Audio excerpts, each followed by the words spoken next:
All right, last segment, we were focused here on the realestateexperts.com real estate show with Brian and Mackenzie Crabtree. We're focused on Zillow getting into the mortgage business. And I led the show in building this big bombshell news up by saying the average person listening to the show initially would react to that news and go, big deal, it's just a new mortgage company. It's like saying Atlanta has a new mortgage company. The difference here is as we described last segment, we'll put that on the website, is that Zillow is becoming to housing what the middlemen of the pharmaceutical industry became. The middlemen are the guys in pharmaceutical who negotiate with companies like Pfizer and then groups like CVS, and they guarantee Pfizer a certain number of pills that will be sold. And then they go to CVS and say, CVS, if you'll help us fill this size block of pills on this particular manufacturer of this particular drug, there could be 10 different companies making a drug for certain types of things. So CVS fill this. And then the other component is they then go and bribe the doctors in some way, legally or illegally. So you got to pay for all this stuff. So the middlemen are paying out bribes, they're paying out bonuses, they're doing PR and marketing, they're doing contracts, they're taking huge splits in commission. Effectively, this process doubles the cost of a drug. And so what the average consumer doesn't realize when you pay $190 for something is $95 of that cost is the middleman in the middle taking a cut and paying out a bunch of other people through bribes, bonuses, commissions, and marketing. The thing that makes it really egregious is they've gotten such a tentacle foothold into all of the industries and spaces that affect your pharmacy and drug pricing, that what they've done is created confidentiality agreements and layers where when you go to your pharmacy and say, well, what if I get this generic or this drug or that drug, or what if I just pay cash, or any of the things they can't even tell you. Well, they not only can they not tell you because it's so convoluted, they are forbidden to tell you, or they would lose their ability to fill those drugs. And the way that they've done that is the middlemen have created these things like Good RX and these prescription discount cards, which are another layer of cost on what I've described to generate a certain number of guaranteed sales to a pharmaceutical company, virtually eliminating the need for pharmaceutical companies to deal with sales, right? Inflating prices dramatically. And then they kind of got you over a barrel because, you're going to go where the best price is and you're going to go where the best drug is. And if your insurance company's not paying it, for which they're also bribing and manipulating, then you're just screwed, right? And no pharmacist who's making $100,000 a year has any idea how to unlayer all this to describe to you how to get the best of your best cost on your medicines. I mean, that's just the way it goes. And so we've allowed this to happen over the last 3 decades. We're allowing all of this to happen. It's happening in every industry. Every industry, right? And you said a few moments ago about the mortgage business with Zillow getting into it, centralizing everything. They'll come in and they'll cut the cost. This is what happened in pharmaceuticals as well with these Good RX cards to get us all using these things. They'll cut the cost. They'll provide a value. They'll monopolize one particular company, which is the one they're buying. They'll do it average. They'll do it at no profit, okay? Because they understand, like Amazon did, everybody made fun of Jeff Bezos for years, hemorrhaging billions of dollars. He knew that all he had to do was change the habits of consumer shopping, and that in order to change those habits, he needed to provide the best online delivery system, which created the need to lose billions and billions and billions of dollars. Well, now that's made him the richest man in the world, and his company one of the most highly valued in the world that's completely hijacked retail. But how can you compete with free? Well, he changed. I mean, but how can I, as a middleman, how can I compete with free? You can't. Well, you said service still should matter, right? So to some people it does, but doesn't. Is there a big enough market? But if it's all lumped together and there's nothing to make you stand out. I mean, we have a radio show, so we can scream at the top of our lungs and say, hey, we will take care of you. We will watch for you. We will make sure that you're getting the best deal. You're not getting screwed. You're not getting sued. Okay? But what about the other thousands of people in this industry, in real estate, in mortgages? Oh, I don't care about them. Are all lumped together. They're all fair to average. I mean, you just get lumped. That's exactly it. You're fair to average. And here's my frustration in this business. I think it's fair to say, and this is not an arrogant statement. I mean, I've sold thousands of houses, trained agents. I have agents. Means nothing. I have agents that are making 7 figures every year. You could give them copies of your books. They don't care. It does matter because people do. What is your rate? People do call off this show. People do pay our fee because they recognize that making an extra 5% on your home and selling and paying an agent an extra 1% or whatever it is perceived savings you might get from this idiot down the street. Sure. If it makes you 20 grand, why do you care if you've got to pay me 3? So here's right? the thing. I'm in media. We have probably the most robust technology in terms of what we're capable of doing with analytics and reaching consumers who want to buy specific houses and engaging with new sellers and engaging with new buyers. This is not a sales pitch. It's not an arrogant statement. It's the way a business person thinks. And so I see Zillow coming out with disruptive technology, and the typical response in our industry is what's always been: Zillow sucks, Zillow's bad, Zillow's evil, Zillow's this, Zillow's that. We got to stop Zillow. We got to stop funding Nobody's Zillow. I'm like, stopping Zillow. nobody's going to stop paying Zillow because agents are going to pay. I don't pay Zillow crap, right? I don't pay them anything because I don't need Zillow. I know how to manipulate myself around Zillow and become in my own with an individual listing. I showed a listing that we're struggling with the other day against a listing at half the price to a seller at their kitchen table.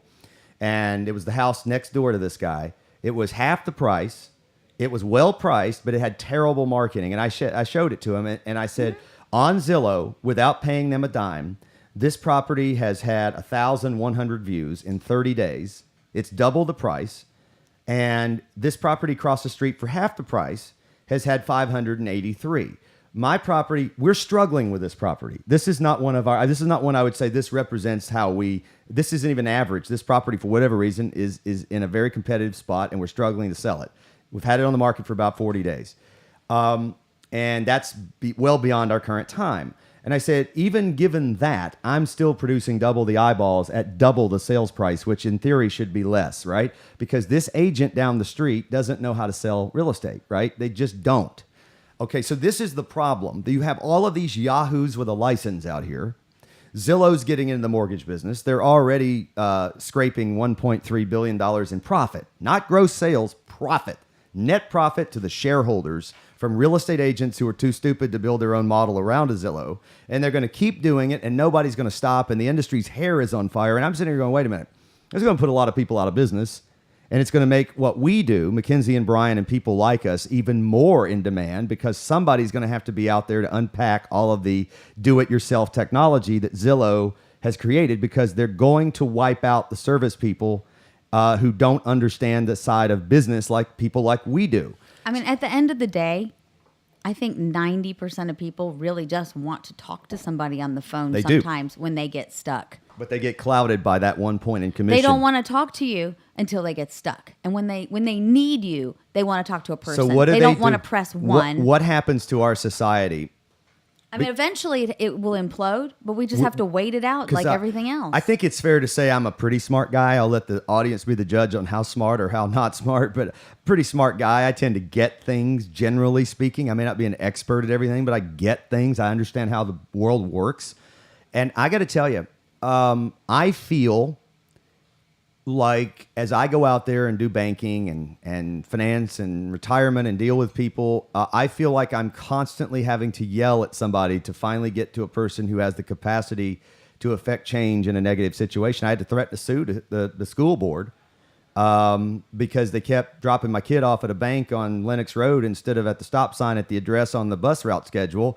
I had to call the city councilman and threaten to go after somebody's job. You called the police for I called the missing children. police because one of the kids got off the bus in our building. We couldn't find him for about an hour. He went 911. shopping. I called 911 and I said, if I have to do this again, I'm going to call social services, not on parents, but on you people for putting our kids at risk. I mean, that's what it takes now. And a lot of people don't have that in them. That's what it takes now. It's exhausting. It's exhausting to get anything done. I'm frightened for my children. So what happens when everything is automated online, do it your damn self, because it's already kind of that way, figure it out. Stuff that we used to do.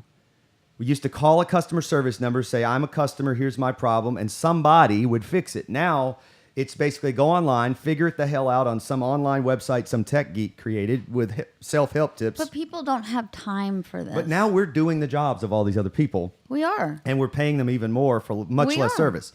So what happens to our industry when that happens? Well, people like ourselves who know how to deliver solution-based results, problem solving, will be fine. There'll be very few of us. we'll probably get to charge more at that point than we do now, because we won't have that last Yahoo who got a real estate license with the latest, greatest real estate company who has a sales pitch, because nobody will be willing to talk to them anymore.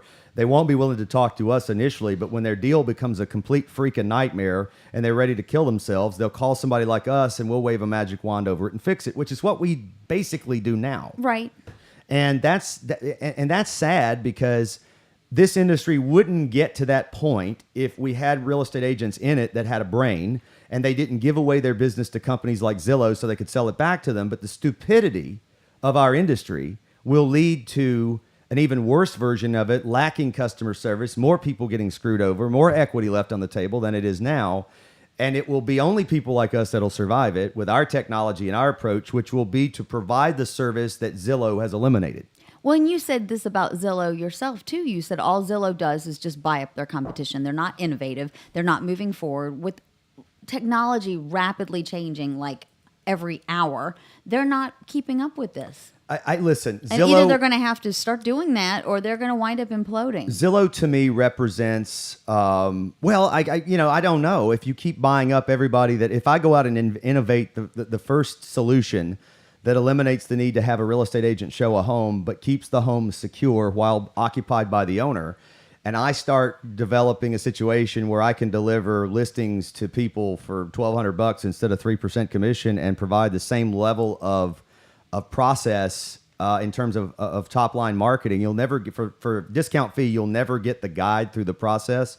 But at least the top line marketing, 90% of agents fail at that. That's the 101 of real estate they can't even do. So if I could solve that problem, eliminate the agent, and then create massive millions of people coming to my website, all of a sudden I'm a huge threat to Zillow, because I've solved a problem they've been trying to solve for 20 years. Right. They'll just buy me out for $1 billion and I'll go off on a sailboat somewhere with you. Well, and that's fine for us. Right. But what about the rest of the world? Because nobody's going to be righteous at the moment that Zillow comes with the check. Are we going to continue That's this? very Because true. this is a disruption coming of epic proportions, which I've been predicting for 5 years in the real estate business. The realestateexperts.com show. We continue with more next.